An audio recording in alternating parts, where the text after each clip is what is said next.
Welcome to the Lakers News Today channel. Take the opportunity to leave that like and subscribe to the channel. Let's go to today's news. Do you believe the Lakers have finally found the missing piece in the front court? And if so, is Trey Jessen enough, or should we consider a bold trade for Daniel Gafford? Let's explore this question together. The Lakers made an intriguing move by signing Trey Jessen, adding a stronger physical presence to the front court, especially alongside Anthony Davis. In his debut game, Jessen might not have contributed much offensively, but his defensive energy, with 4 rebounds and 2 blocks in just 15 minutes, showcased what he can bring to the table. However, with Christian Wood and Jared Vanderbilt sidelined due to injuries, the Lakers' center rotation still feels lacking in depth and consistency. This brings up an interesting question. Could Daniel Gafford, currently with the Dallas Mavericks, be the solution? The center has posted solid numbers this season, even with limited minutes, averages of 12 points, 6 rebounds, and 1.5 blocks per game. Additionally, his offensive efficiency, 70% shooting accuracy, and rim protection will be valuable assets for the Lakers. But there are challenges to making such a trade. The Mavericks seem open to trading Gafford in exchange for a high-level perimeter defender, something the Lakers roster doesn't have in abundance. Jared Vanderbilt would be an ideal candidate, but his current physical condition could be a hindrance. Max Christie is another potential target, but his growing importance to the roster complicates any negotiation. Even with alternatives like Gabe Vincent and Cam Reddish, along with future draft picks, a direct trade between the Lakers and Mavericks appears unlikely. For it to happen, a third or fourth team would need to be involved, something that always complicates negotiations. Beyond the speculation surrounding Daniel Gafford, it's essential to emphasize that the Lakers need stability in their frontcourt. Trey Jessen has shown defensive potential, but it's still too early to determine if he can provide consistent contributions throughout the season. Christian Wood, for example, is a talented player, but his inconsistency and defensive issues raise doubts about his impact in crucial games. If the Lakers decide not to pursue Gafford, an alternative would be to explore the free agent market or rely on the return of injured players like Jared Vanderbilt. Vanderbilt offers defensive versatility and can guard multiple positions, but his prolonged absence has disrupted the team's defensive balance. The lingering question is, will he be able to return to his optimal level in time to impact the season? Another crucial point is managing Anthony Davis's playing time. While he is one of the best centers in the NBA, his injury history demands caution. Forcing Davis to play excessive minutes at center could compromise his durability, especially in a long and physical season like this. What about Max Christie?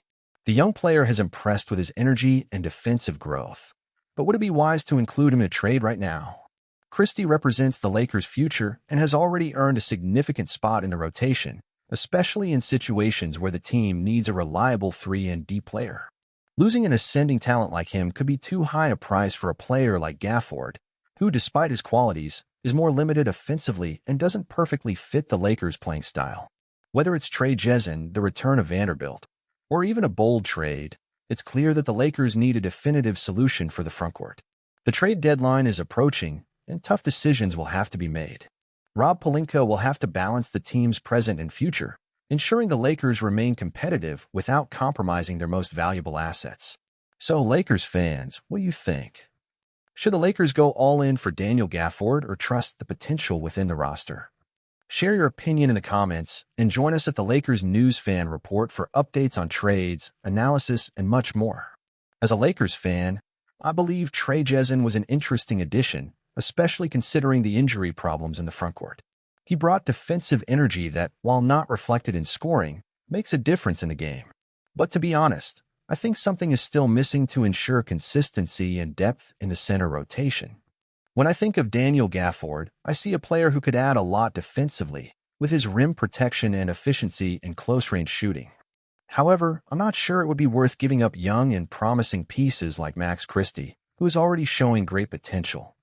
Christie might not be a reliable veteran now, but his evolution could be crucial for the Lakers' future, especially if we think about a young core to complement Anthony Davis and LeBron James. At the same time, I know Rob Pelinka is always looking for ways to improve the roster, so a trade involving Gafford might be viable if the price is fair. A combination of players like Gabe Vincent and Cam Reddish, along with future draft picks, could be interesting but wouldn't compromise the team's present and future as much. If we're going to invest in a center, I'd prefer the team to look for someone who combines solid defense with more offensive versatility. Maybe a player who can space the floor, which Gafford doesn't do. Above all, I think the team needs to prioritize the return of players like Vanderbilt and the careful management of Anthony Davis's minutes, who remains the cornerstone of our defense and frontcourt. In summary, I like the idea of improving the roster, but I don't think sacrificing promising young players is the best solution. The Lakers' future should be built with a balance between young talent and experienced veterans.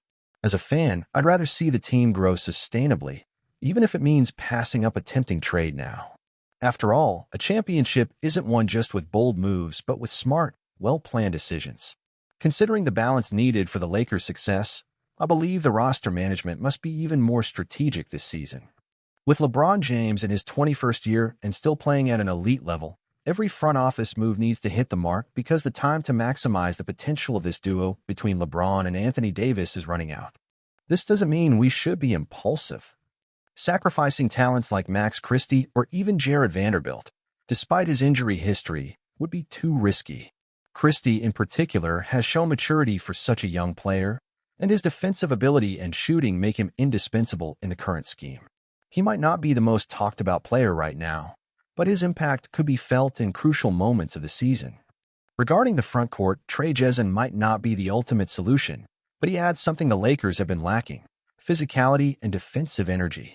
This is even more important as we await the return of Jared Vanderbilt, who is one of our best defenders in terms of versatility.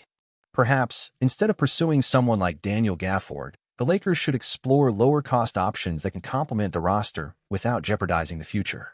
Another point to consider is further developing the system around Anthony Davis. For me, he is the heart of the Lakers' defense, and his ability to anchor the frontcourt is unmatched.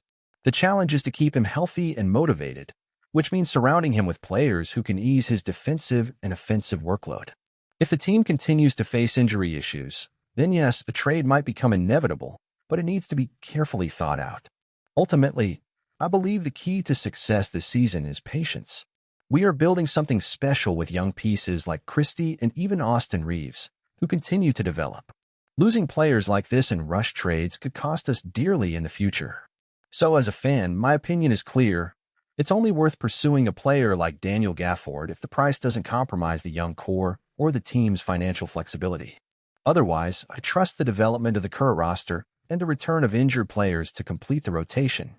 After all, if there's one thing we've learned from past championships, it's that the Lakers' success comes from the perfect combination of star power, young talent, and strategic decisions at the right time. Now it's your turn, Lakers fan. What do you think the Lakers should do? Do you believe Gafford is the missing piece, or would you rather bet on the current roster? Share your thoughts in the comments, and stay tuned to the Lakers News Fan Report for exclusive analysis and all things Lakers. Don't forget to like the video and subscribe to the channel to ensure you don't miss any updates. Let's embark on this journey to success together. Go Lakers!